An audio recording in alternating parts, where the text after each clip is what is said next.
Pandemi COVID-19 memukul sektor perekonomian, terlebih pariwisata. Pembatasan jumlah pengunjung di tempat wisata juga berpengaruh pada minimnya penonton pertunjukan aksi hewan. Lantas bagaimana nasib sejumlah satwa dan pelatihnya?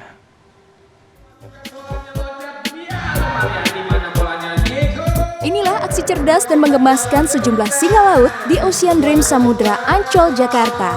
Hewan-hewan ini menyapa penonton 2 hingga 3 kali sehari. Di tengah pandemi, pihak manajemen Taman Impian Jaya Ancol memberlakukan pembatasan kapasitas pengunjung hingga 25%. Hal ini berakibat sepinya penonton pertunjukan hewan.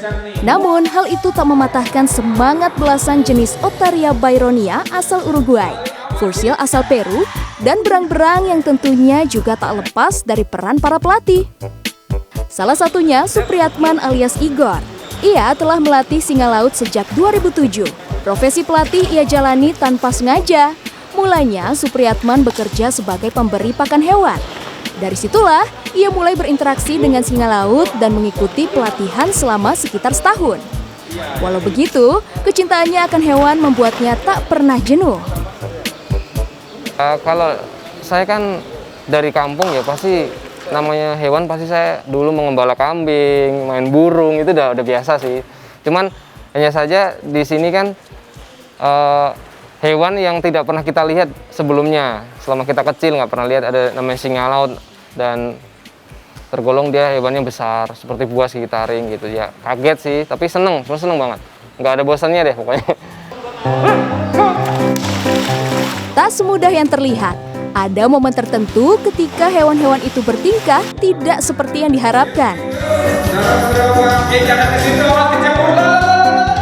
Paling pengalaman saya paling agak sedikit unik itu sih saat saya di dalam kandang, membersihkan kandang, hewan itu tidurlah, dia disiram-siram tidur. Tapi setelah saya menggosok-gosok, nah itu ada kejadian dia itu tidur posisinya, tapi dia iseng.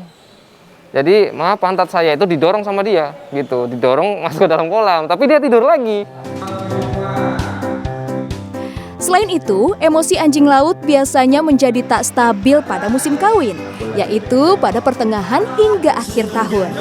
Secara umum, walau penonton tak sebanyak biasanya karena terjadinya pandemi, tak ada yang berubah dalam interaksi antara pelatih dan singa laut. Satwa ini tetap dirawat dan dilatih setiap hari. Ya, secara euforia pasti berkurang lah, kayak ada yang kurang greget, apalagi waktu dari bulan Maret itu kita lockdown ya. Jadi kita berapa bulan, sekitar 2 bulan, 3 bulan itu nggak pernah show. Hanya saja merawat, membuat mereka pengayaan atau enrichment sama singa laut. Akhirnya saat titik kita bisa show lagi, hanya 10 orang aja kita udah seneng banget gitu. 10 orang yang seneng. Ya. Yang saya lakukan ini hanyalah secuil interaksi yang biasa dilakukan oleh para trainer dengan singa laut. Namun dibutuhkan kesabaran dan juga interaksi yang intens dengan para hewan, sekaligus kreativitas untuk bisa menghasilkan pertunjukan yang menghibur dan juga mengedukasi masyarakat. Putri Demes, Kurnia Yuniawan, Jakarta. Makan lagi, sini.